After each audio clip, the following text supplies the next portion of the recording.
today we have the honor and the pleasure to welcome at Riddle, the headquarters of the Columbia Global Center and the City Diplomacy Lab, Ms. Claudia Lopez, the Mayor of Bogotá. Madam Mayor, welcome to Riddle. Thank you so much for your kindness and for your invitation. Madam Mayor, there are three reasons why I'm particularly happy and honored to have you here. The first one, that Bogotá became recently, under your guidance, one of the most interesting and lively laboratory of public policies at urban level. The second point is that Bogotá is a member of the advisory board of the City Diplomacy Lab. And of course, this means that you are fully committed to expanding the international action of cities. And the third point is, in fact, that you are a Columbia alumna. We will go back to this point later. But to start with the first question, I would like to ask you, what are the motivations, the beliefs and the goals that guided you to choose to run as a mayor in 2019? Well, I was previously a senator. I decided to get involved in politics and electoral politics in 2014, basically to promote the building of peace in Colombia and the opening of the democracy and the improvement of our democracy. So it was a great experience for 4 years, sort of setting policies, helping peace building throughout the country. And then I decided to apply actually what I studied in Colombia, which was public and urban affairs. That was sort of what I was interested in since 15 years before I get to start in the city. Bogotá is a great city. It's a big city. It's a city of 8 million people. I'm the daughter of a teacher. I'm the product of love and education. And I'm convinced that if we can build a new social and environmental contract for our citizens today, then if we take care of them, particularly women and youth, they will take care of democracy, and democracy will take care of democracies around the world, will take care of the planet. But I think that's the process. You have to care first about the people. And Bogotá is a fantastic city. It's a big city. It has been a city that has been blessed for governments, for progressive governments, or even center-right governments, but transparent governments, who have been building a public transportation system, a good education, public education system. But even though we're still facing challenges of social justice, particularly for kids, youth, and women, we are facing enormous challenges in terms of mobility and public transportation, and also in matching sort of the capabilities of the education in the 21st century with the demands of entrepreneurs and the global labor and entrepreneur sector. Trying to match the capacities but also the demands. I think those three are our main challenges, and I decided to run to help to offer my experience, my knowledge to my city, and I had the fortune and the honor to be the first woman, the first diverse woman actually, to be elected to the mayor's office of Bogotá. You mentioned a few times the term care, which is in fact one of the labels of your city. This is in fact the application of a lot of research and studies that have been done on the care economy. Now, what you did is to put this in practice. Would you like to explain how you did this? Well, you know, feminists and women senators and Congress members in Colombia since sort of 15 years ago decided to impose the national government the job to measure the care economy. How much the unpaid care work, mainly of women, 9 out of 10 caregivers in Latin America and in Bogotá and Colombia are women. So how much it actually offers to the economy. You know, our economy works because of the unpaid care work of women. Now, also for the paid care work, but that's the minimum part. In Latin America, 50% of the jobs are informal. In my city, a third of the jobs are informal. But we are our kids and need care, or become elders and need care. Or maybe at some point in our life we get some illness and we need care. Or many members of our families have a person with disabilities. They do need special care. If you don't have a formal system of social security attached to a formal job, then you don't have minimum income. you don't have health care, you don't have pensions funds. That's sort of a luxury in Latin America. So the overburden that the unpaid care work imposed over the shoulders of women keeps them in poverty, keeps half of our population in poverty then, and it becomes a vicious circle. The poverty of a woman is the main determinant of the poverty of their members' families, particularly their kids. So if we want to be the new social contract, a more social and economic just society, you need to relieve that unpaid care over the shoulders of women and redistribute that unpaid care work over the member of their families, first of all, over the shoulders of the public sector, both the local and national government, and of course over the shoulders of the private sector. And that's what the care system of Bogotá is doing. So I'm just a mayor, I'm just a local government. I cannot build a social security system for Colombia. But what we decided to do is to use the social infrastructure we have, either in culture, recreation, education, childcare, healthcare, to use all that infrastructure to build new services in very flexible, multimodal ways, so that we can offer women, which are 1.2 million women who are in the unpaid care work jobs or work, offer them free time to just to have, you know, opportunities, free time to educate themselves, free time to generate income for themselves, so that we can relieve the woman, care for her, care for the people they are caring for, and also to do a sort of cultural transformation, teaching the other member of their families to care. So that's what the care system of Bogotá is doing. We need to reach at least 1 million women. So far we have been offering 150,000 care services for women in Bogotá. There is another topic which represents a priority for your action, which is the environment and the fight against climate change that unfortunately is present everywhere, including Bogotá. So there is a common belief among city leaders and the citizens that there is a need for bolder action against climate change. How are you reacting to this call? I am absolutely aware of it, convinced of it. I'm a promoter and activist on climate change since I'm senator. But I think, as I was mentioning before, that we need to take care of the people first, then care of democracies, and then care of the climate change. That's the order. And why is that? First of all, as I was saying, if we don't relieve half of our population who are women to contribute more fully and sustainable to our economy, we won't be able to match the Paris Agreement's goals, right? And at the same time, the second part of it is to offering our youth population the education and labor opportunities of the 21st century, so they do have the creativity, the innovation, they will create the new jobs, the new entrepreneurship that is needed to match the climate change challenges.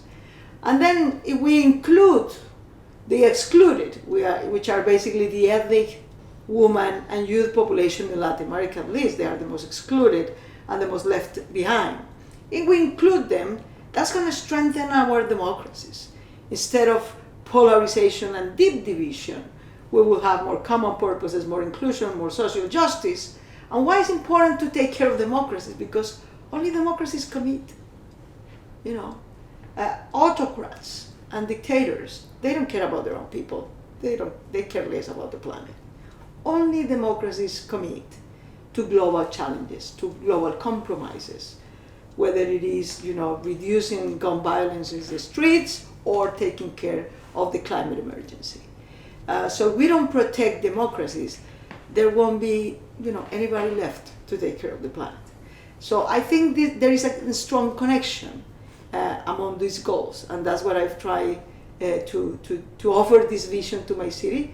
This was the political platform that I run off, you know, meeting the SDGs, and I propose to my citizens in Bogotá, look, in terms of mobility, education, women care, we're still pretty much left behind, but if we work hard for a decade, I'm sure By 2030, Bogotá will be in the top 3 cities achieving the SDGs, and so that taking care of the climate change challenge too. Thank you for mentioning this point of the localization of the SDGs. We will go back to it in a second, but first I would like to ask you a third point, which is the role of culture and creativity. We know there is an accent in your municipal action, and we would like to ask you how you deploy those two practices for the goal of sustainable urban development. Well, I would say that as humanity, we probably need a lot more non-materialistic transformation rather than materialistic transformation. And as I just said, I think social justice through care and education is quite important. But I think the most important challenges we have faced as humanity are cultural challenges. It's about changing our habits. And that's quite difficult, of course. But that's a cultural transformation. It's not even a material transformation. So to begin with, the different role of women in society is by first time in humanity history that we're going to have plenty of women in different roles in the 21st century. We won't be left behind. We won't be in a secondary role. We won't be in an unpaid caregiving role. We'll be leading the world. And that's a huge cultural change. You know, like the half of humanity have to prepare for this change, to accept that we're going to share care at home, that we're going to lead politics and culture and entrepreneurship too. And that's a cultural transformation. And it's a change for women and it's a change for men throughout the world, but it's a very important transformation.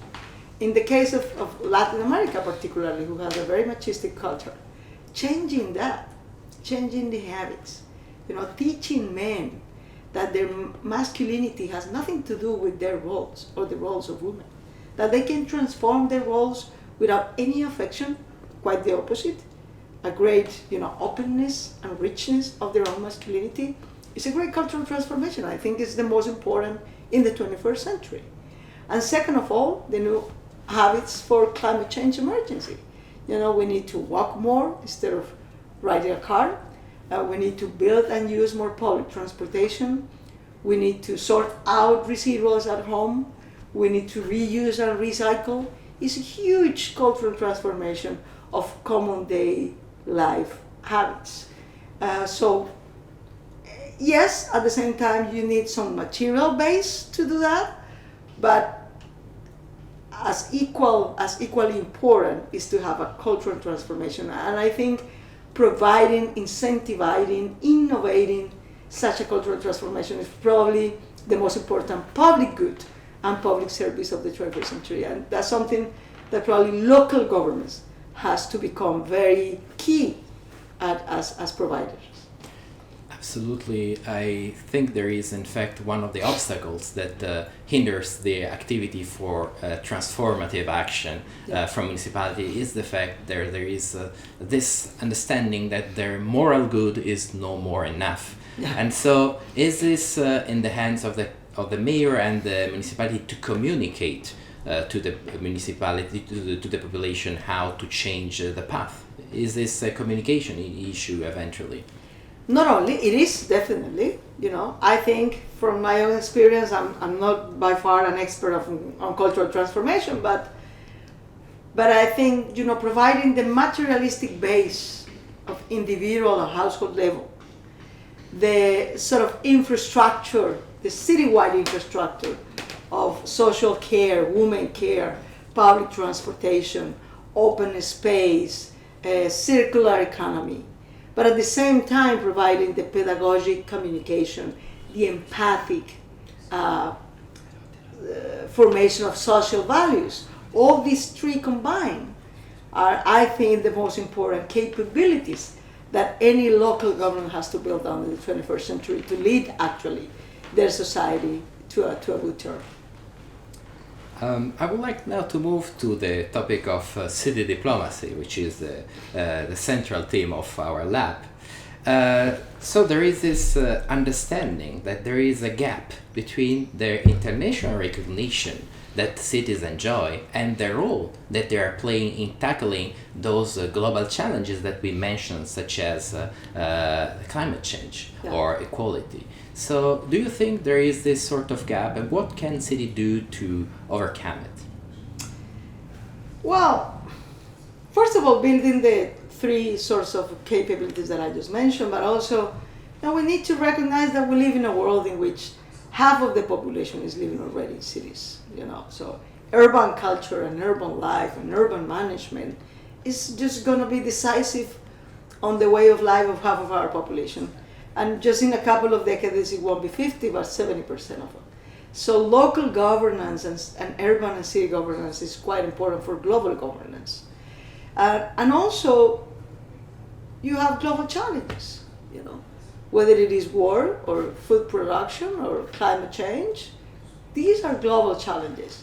So I think the global governance of the 21st century require some sort of combination that won't be easy to manage, or to create even, but it has to be, a combination of local governments, metropolitan areas probably, national governments, and global actors. And that's definitely not the arrangement of the post-Second World War II. So we need to create, before definitely having a third world war that creates a new global order. We need to imagine, decide, and create a 21st century global order and global governance that include at least these four set of levels of governance: public, private, and probably mixed. You mentioned war. In fact, there is a clear evidence that the voice of mayors worldwide is a voice for peace. How is it? How does this happen? And what can be done to fully deploy this peace potential of cities? Well, we are the voices of peace, on common purpose. And I will say common sense. And that's unfortunately, common sense, common purpose, and peace is precisely what the national and international level is lacking of. But cities are the most affected by wars. Wars in the 21st century, even the last part of the 20th century, they don't happen in open, fields in rural areas as in the 19th or the beginning of the 20th century. They happen in cities. And the whole purpose of current wars is to destroy citizens and cities, both. So we are the force and the drivers of peace, but we are the ones who suffer more from these national and international wars. So that's why we need to have a voice in the international scenario in which this can be prevented, first of all, or then mitigated or taken about. So that's why this new international order, that's why I think, for example, was so important that the Union of Local Governments, the UCLG, by first time this very year, 2022, by first time in history, 4 mayors, I was honored to be one of them, were able to speak before the United Nations General Assembly, trying to bring this voice, bring this message, bringing this debate probably to the table. We need to make this decision. You need to include the voices of half of the citizens of the world who live in our cities. We are the voice of peace, common sense, and common purpose, and you guys are lacking it. So we better share, some experiences and approaches if we want to care a planet. And to conclude, I would like to ask you if you can share a memory of your studies at Columbia University. Well, it has been probably one of my best experiences in the world. I came to the United States in 2001, first of all to study English, and a couple of months after to study in Columbia University, which is such a great place in which I discovered the world, actually. I never lived before out of my country and out of my own hometown. So it was a great and fantastic experience. It taught me global empathy. It taught me tools to have common sense and common purpose.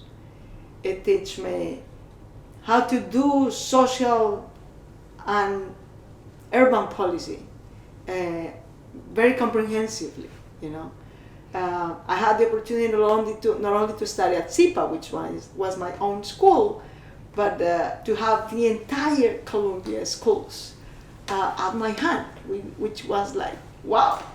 too much to ask for, and a great bliss.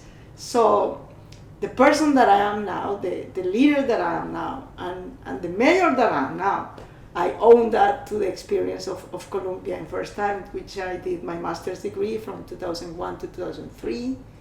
And then I went to study and to work in different places. Then I did a doctoral program at Northwestern University in political science.